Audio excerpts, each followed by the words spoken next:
This is a lecture from Open Tuition. To benefit from the lecture, you should download the free lecture notes from opentuition.com. We're now going to look at chapter 21 of the free lecture notes, which is combining capital asset pricing model and Modigliani and Miller.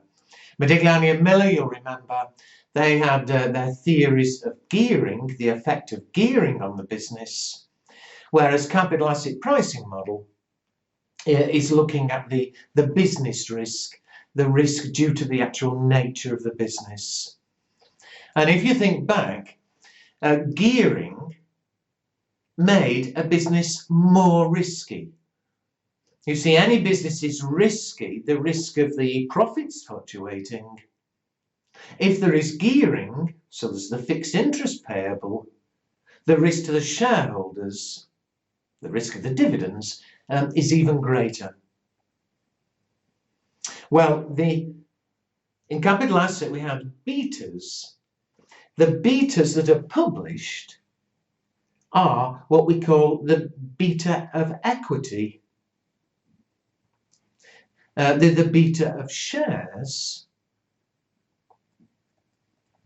And they measure the risk of a share.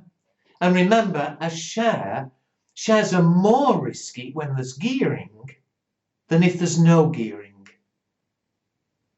And what might be useful, you'll see with examples in a moment, is to have a measure of the risk if there was no gearing at all, the pure business risk.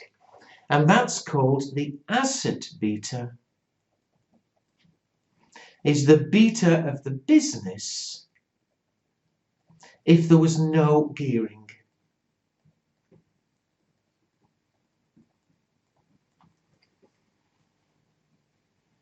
So potentially with two betas, you see, if there's no gearing at all, the only risk is due to the nature of the business, the way the profits fluctuate.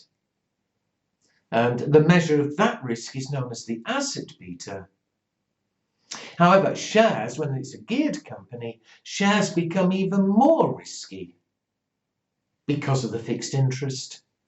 And the beta of shares measures the total risk due to the nature of the business as increased by the level of gearing. And there is a formula relating the two together, which looks awful. It's given you on the formula sheet, and I've printed it there. Well, let me write it and then be clear what the symbols are. BA is VE over VE plus VD, 1 minus T. Beta E plus VD over VE plus VD, 1 minus T. Beta D, which, as I say, looks awful, but in fact, as you'll see, it turns out to be not quite as bad as it may seem. BA is this asset beta, the beta of the business itself, ignoring any gearing. Beta E is the equity beta, the beta of a share in the business, when remember a share is more risky because of gearing. Beta D is what we call the debt beta, which measures the riskiness of the debt. Now, debt in a company, I've said several times in the previous lectures, debt is much less risky for investors than equity. And so the measure of riskiness, the beta of debt, would be a lot lower. Well, in the exam, we always assume, just for this formula, we assume debt is risk-free. And surely from what I said in the capital asset chapter, if debt has no risk, zero risk, then the debt beta is 0. And so, if ever you're using this formula in the exam, and I know this sounds a bit silly, But although the whole formula is given on the formula sheet, if you're ever using it in the exam, this formula, we assume debt's risk-free, and if the debt beta therefore is 0, all of that disappears, which simplifies the formula a lot. Finally, VE and VD. VE is the total market value of equity.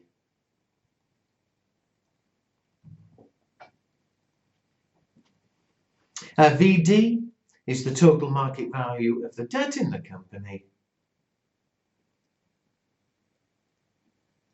And T is the tax rate. And in fact, it's all a bit strange that this formula comes from Modigliani-Miller's formulae. I told you in the Modigliani-Miller chapter, that Modigliani-Miller came up with formulae for the cost of equity, which isn't in the syllabus and can't be examined. This formula, though, in fact comes from Modigliani-Miller, and this can be examined. And let me show you the two ways in which you can be tested on it. First of all, look at example 1. P has a gearing ratio, debt to equity, of 0.4, and the beta of its shares is 1.8. Q is also a geared company. Its gearing ratio is 0.2, and the beta of its shares is 1.5. Tax is 30%. Well, part A says, which is the more risky share? Well, the beta of the shares measures the risk of the shares. And so the riskiness of shares in P, 1.8 times as risky as the market. For Q, the shares are 1.5 times as risky as the market. And so P is the more risky share.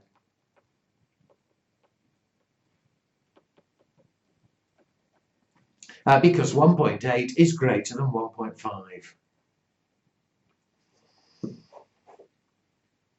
However, the problem is that P's share beta, equity beta, 1.8, is measuring the total risk of the share.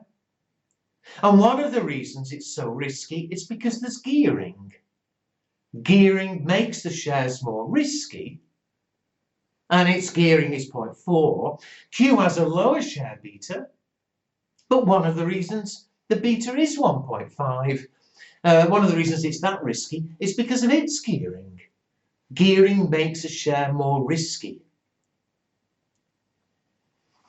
But part B says, which is the more risky business? And so to determine that, what we want to do is say, well, what would the betas be of the two companies if there was no gearing at all? Because if there was no gearing, the betas would be lower, and if there was no gearing, those betas would measure the risk of the actual business itself. How can we do it? Well, we've got that formula. Again, then I've got it in front of me. The asset beta, which is measuring the risk of the business itself, which is what we want, is equal to VE over VE plus VD 1 minus T times the equity beta, the share beta. Well, if we do it for P first, obviously we know what the share beta is, it's 1.8. I want to know what the asset beta is, the beta if there was no gearing. I said VE and VD, they are the market values of debt and equity. And if I did know the total market values, I'd use them. You know, if you were told that equity, the total market value was 5 million, debt was 2 million, fine, we'd use those figures. Here we're not told, but we are told the ratio of debt to equity. And if you think about it, this formula is effectively a ratio. And so since we're not given the actual market values, what I always do is set up a little picture. equity debt, surely, since the gearing ratio debt to equity is 0.4, it means for every 100 equity, debt must be 0.4 of the equity, debt would be 40. So there's the ratio, and I don't really care whether the total market values are 100,000 and 40,000 or 1,000,000 and 4,000,000 or 280, because it's simply the ratio that's relevant in the formula. And if we stick it in the formula, beta asset, the risk of the business itself without gearing, VE, equity 100 over equity 100 plus debt 40 times 1 minus the tax rate. Here the tax rate is 30%, 0.3, 1 minus that, 70%, 0.7. It's that times the equity beta. The equity beta, the share beta, is 1.8. And what does that come to? It's 100 divided by 128 times 1.8. To 2 decimal places is 1.41. As I say, usually we leave it to 2 decimal places unless you're told to do otherwise. And does that make sense? Yes, it does. That's measuring the risk of the actual business if there was no gearing at all. As far as the share's concerned, there is gearing. That makes it, for shareholders, it makes it more risky, and the risk of the shares is higher at 1.8. However, that's the risk if there was no gearing. Similarly, what about Q? Q's gearing is different, it's 0.2. So for every 100 equity, since the ratio is given as debt to equity, the debt must be 20 rather. And so again, let's use the formula. For Q, the asset beta, equity 100 over 100 plus debt 20, again times 0.7, 1 minus the tax rate, times Q's equity beta, share beta 1.5. And so what would Q's beta be if there was no gearing? 100 divided by, that bit is 114 times 1.5. I get 1.32. And that's the measure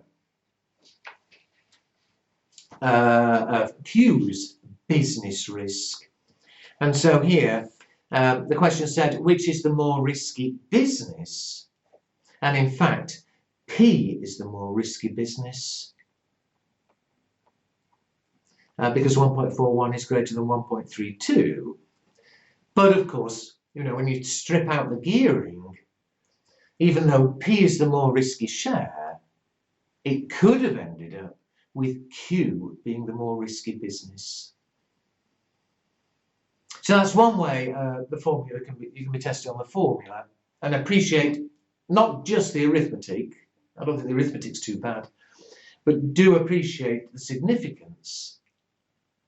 It's the beta of the shares that is normally published. Betas are always betas of shares unless you're told differently. But again, one of the reasons the beta is as high as it is because of gearing. If we want a measure of the riskiness of the business itself, we need to take out the gearing effect.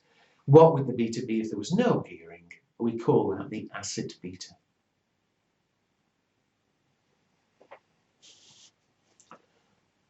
The second the way it can be asked, though, is something called a project-specific beta. Look at example 2. X plc is an oil company with a gearing ratio, again here debt to equity of 0.4. Shares in X have a beta of 1.48. We're considering investing in a new operation to build ships. Now, I appreciate X at the moment is an oil company, but they're going to invest in an operation to build ships. Well, I mentioned in the previous chapter, shipbuilding is likely to have a completely different level of risk to what they're currently doing. And when we come to look at this new operation, we need to know how risky shipbuilding is. Shipbuilding may be more risky, maybe less risky, but it's the riskiness of shipbuilding that will determine the return that we require. And how are we going to know? I said again in the last chapter, how do we know what the riskiness of a project is? Well, the only way we can do it is to look for a quoted company that builds ships. And we found one. We found a quoted shipbuilding company, Y plc. Y has a gearing ratio of 0.2 and the shares in Y have a beta of 1.8. Now, why am I interested? I want to know the riskiness of shipbuilding my project. I found a quoted company that does shipbuilding and see how risky that company is. Because whatever the level of risk that company has, presumably that's the risk for our new project. The only problem is that the shares in this shipbuilding company have a beta of 1.8, but that company, Y, is a geared company. And I want to know the riskiness of shipbuilding. I need to take out the gearing effect. So the first thing we do, let's take our similar company, which is Y, and to find the riskiness of shipbuilding, we'll calculate the asset beta.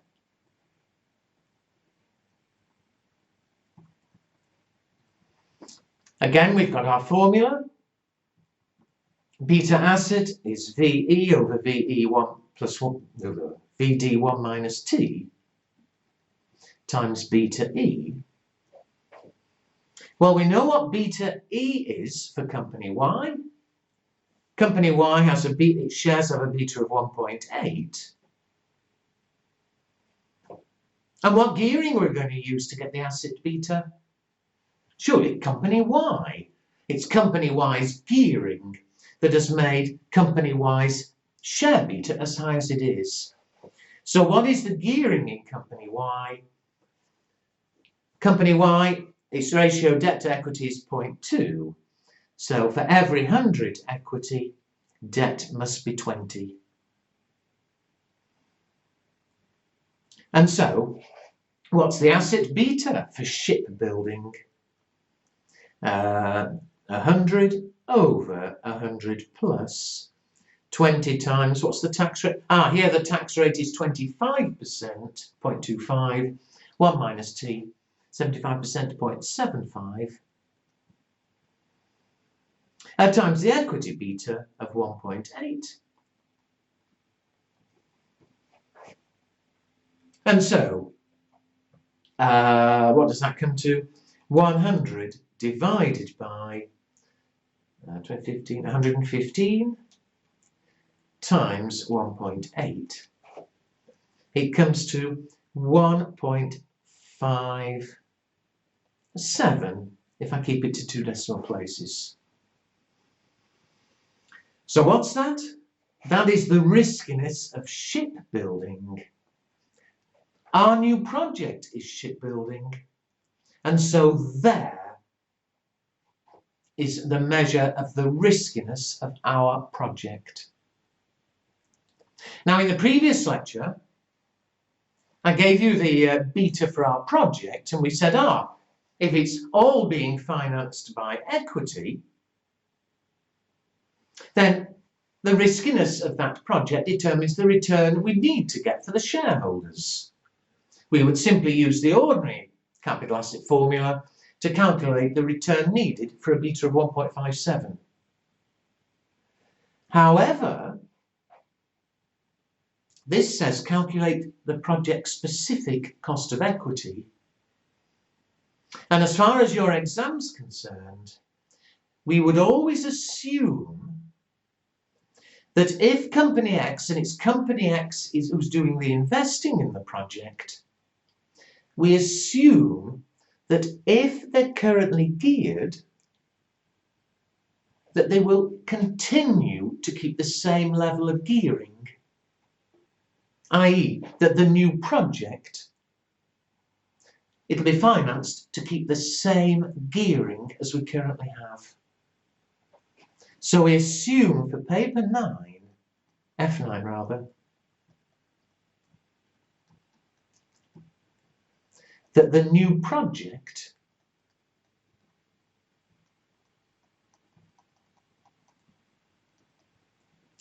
will be geared in the same as the current gearing ratio of the company.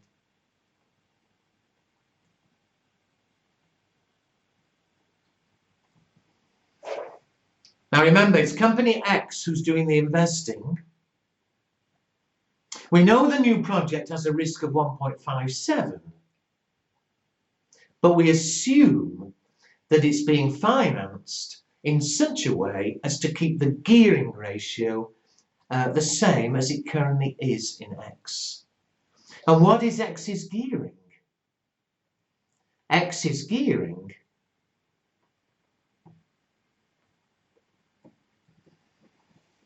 their ratio is 0.4, so for every 100 equity, the debt, 0.4 of it, the debt will be 40. And what I want to know, our new project, we treat it effectively as though it's a little company all by itself.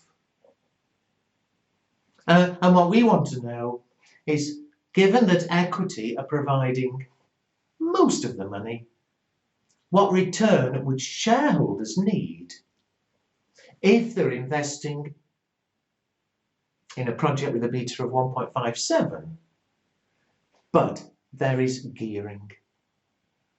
Because it's the company that's investing shareholders' money, but they're investing the shareholders' money in a geared project, as though they're investing in a little geared company. And so, treating the project as though it's a little company, how do I work out what return shareholders will need? I'll work out what the beta would be of a share in that little geared company. And I'll use the formula again. Beta asset equals VE over VE plus VD 1 minus T, beta E. But this time, again, treating my project as though it's a little company, we know what the asset beta is. We know what the riskiness of shipbuilding itself is. It's 1.57. What I want to know is how risky is a share in that company, because then we can determine what return will be needed for shareholders investing in that project. And the gearing we'll use, it's X's gearing, because we're assuming that's how the project's being financed. And so, let's do it. The beta asset is 1.57. It's equal to VE 100 over 100 plus VD 40 times 1 minus the tax rate, which remember is 25%. So 1 minus T is 75, times beta E. And so we're going to use the formula effectively backwards. 1.57 is equal to 100 divided by 100 plus, well, that's 30. 0.76923 beta E. And therefore dividing both sides by 0.769, 1.57 divided by 0.76923 to 2 decimal places is 2.04. Does that make sense? Yes, it does. The beta of shipbuilding itself is 1.57, but a share in that project, given it's a geared project, a share in it will be more risky because of the gearing. The beta will be higher. And therefore, what return do shareholders need on their money that's invested? It's the ordinary capital asset formula that the required return is the risk-free rate, which in this question is 8%, plus beta, and the beta for a shareholder here is 2.04, times the market premium. The market's giving 18, the risk-free 8. And therefore, what's it come to? 10 times that, 20.4, 28.4%. That's the return that shareholders will be requiring from the money, their money that's being invested in the project. Project-specific cost of equity. Now, two things. First of all, that's as far as it goes at paper F9. When you come to later papers, or paper P4, then we end up working out a weighted average cost of capital for the project and going a lot further. I've mentioned there what happens if it's all financed by debt. Well, all of that is at P4. At paper F9, that's the most that can be asked. Secondly, you wouldn't be asked to do any discounting on it. You couldn't possibly be asked to discount to 28.4%. It's not in the tables. It would purely be calculating this, what we call project-specific cost of equity. The cost of equity in relation to shareholders' money invested in this project. So, there we are. That's now everything to do with Modigliani-Miller capital asset pricing model. I say that formula that I've been using here is strictly a Modigliani-Miller formula, but as far as the exam's concerned, that's irrelevant. But think carefully about that. Make sure you are clear the distinction between asset beta and equity beta. Asset beta ignores the gearing. Equity beta will be higher because gearing makes things more risky. And make sure you can go from one to the other. That in example 1, if you know the equity beta, you can calculate the asset beta. But similarly, the second bit of example 2, that you can go backwards. If we know the asset beta, then for any level of gearing, we can work out the equity beta.